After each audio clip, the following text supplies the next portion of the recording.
ஷஹரு இப்னு ஹவுஷப் ரலியல்லாஹு அன்ஹு அவர்கள் அறிவிக்கின்றார்கள், முக்மீன்களின் அன்னையே, உங்கள் வீட்டில் நபி ஸல்லல்லாஹு அலைஹி வஸல்லம் அவர்கள் இருக்கும்போது எந்த துவாவை அதிகம் ஓதுவார்கள் என்று நபி ஸல்லல்லாஹு அலைஹி வஸல்லம் அவர்களின் மனைவியான உம்மு சலமா ரலியல்லாஹு அன்ஹா அவர்களிடம் கேட்டேன்.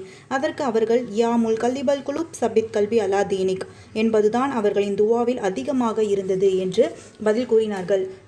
இந்த துவாவின் பொருள், இதயங்களை புரட்டுபவனே, என் இதயத்தை உனது மார்க்கத்தின் பால் உறுதிப்படுத்துவாயாக. சுபஹான் அல்லாஹ். இது எவ்வளோ பெரிய ஒரு அழகான ஒரு துவா இல்லையா? என்ன கேள்வி கேட்குறாங்க? இதயங்களை புரட்டக்கூடியவனே, வல்ல ரஹ்மானுக்கு மட்டும்தான் இந்த ஒரு மாபெரும் ஒரு சக்தி இருக்குது. இதயங்களை புரட்டக்கூடியவனே, என்னுடைய இதயத்தை எதன் பால் நம்மளை நிலைத்திருக்க செய்யணும் அப்படின்னு சொல்கிறாங்க, மார்க்கத்தின் பால் நிலை பெற செய்வாயாக அப்படின்னு சொல்லிட்டு நம்முடைய நபிகள் நாயகம் ஸல்லல்லாஹு அலைஹி வஸல்லம் அவர்கள் அதிகமாக இந்த துவாவை ஓதக்கூடியவங்களாக இருக்காங்க.